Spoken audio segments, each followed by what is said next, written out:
Akwai mutanen da har yanzu su ba su yarda ba da demokrasiyya a nan Nijar, tunda kwana biyu kafin hau karagar mulki ka lura kai ma da kanka da akwai wanda suka yunkuri su hana ni a hau mulki.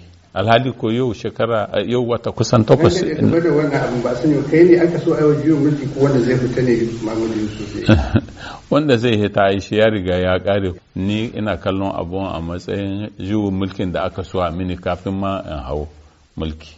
Ala kulli halin wannan abun yana bayan mu. Ni wata na 7 ina mulki kuma 'yan Nijar sun fara gane kowa nike kuma ko mecece niyata.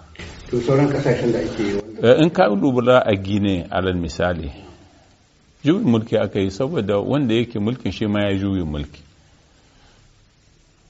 Gani nake babu wata mafita a Gine in ba irin wannan juyin mulki, saboda mutumin da aka zaɓa in ma mun yarda an ce zaɓen shi ne aka yi tun ainihi ya yi shekara 10 doka ta tilasta shi ya bar mulki, amma ya yi zama da ƙarhin makaman da ya mallaka kuma ya yi kashe-kashen mutane. Wannan kenan babu mamaki a ga an mishi juyin mulki shi ma. Duk wanda ya yi amfani da ƙarhi ya zamna baya da kowace shari'a, in aka mishi juyin mulki daban ne da gwamnati wanda zaɓaɓɓe ne. Mali matsalar ta'addanci da gudanar da iko wanda bai dace ba su suka yi sanadiyan juyin mulki.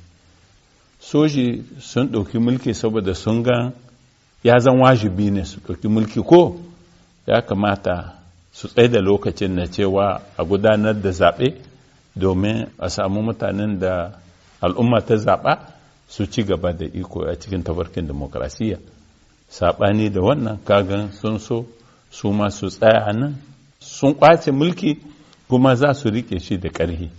Sudan dama da aka juwe mulki, wa'anda aka kada ba su saka ba, wa'anda suka zo ba su riƙe gaba ɗaya ba, sun raba shi biyu, sun yi zaman gambiza. Kenan abin nasu bai yi tasiri ba, har yau ana cikin wannan matsalar.